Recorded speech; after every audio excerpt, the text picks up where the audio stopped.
New details on a story we first told you about last night at 11. Shots fired at Philadelphia police. Tonight, investigators have identified one of the men accused of opening fire, hitting an officer in the back.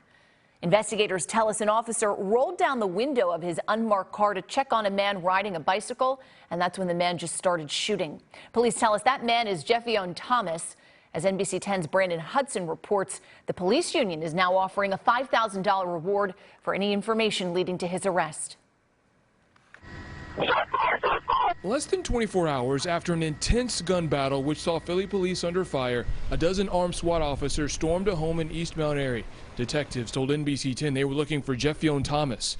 Police say Thomas is one of two shooters who fired at plainclothes officers. I heard some shots. I was wondering what's happening, so I looked through my window and saw police and all that stuff. Irvin Douglas's home was in the middle of the action. Around 8 Friday night, an officer driving his unmarked car rolled down his window to check on a man riding his bike on East Sharp Neck. Police say the man on the bike fired a gun at the car. The officer crashed his car into a fence at the intersection of Sharp Neck and Fayette Street. The three officers left the car and took cover as a second gunman fired at them too. Check on Sharp Neck was a man on a bike shooting. Check on Sharp Neck. This is caution. He was shooting at police. The first shooting happened 2 streets that way. That's where that police officer crashed his car into a fence. We found out this gun battle stretched throughout the neighborhood. A day later, we saw police walk through the area and even check out a house which was hit by a bullet. Cars were also caught in the crossfire. One family discovered a shattered back window and bullet inside their SUV.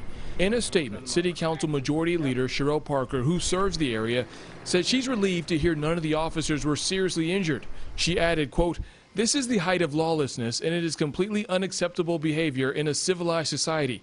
It is despicable and morally bankrupt."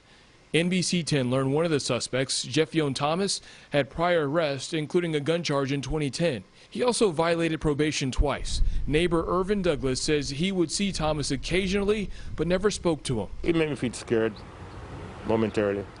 These things never happen around here like this, so it's very alarming. And it's a peaceful neighborhood. We don't want that in our neighborhood. One officer was shot in the back. Another had cuts on her leg. Both will live.